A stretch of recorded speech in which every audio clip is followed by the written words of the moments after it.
একদম চুপ। বলছে এটাই হয়তো তোমার জন্য শেষ কথা, আর বিরক্ত করব না, আর কোনো অভিযোগও থাকবে না।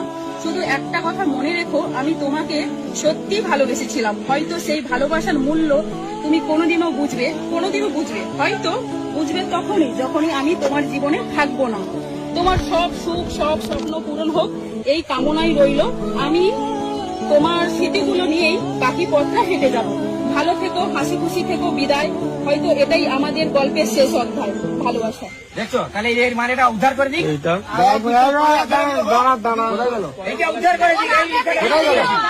দাঁড়ান, 1 মিনিট। আগেরটা ছিঁড়ে দিচ্ছি, আরো লেখা ছিল অনেক। ছেলের মা বুঝে দিল, কোথায় গেল?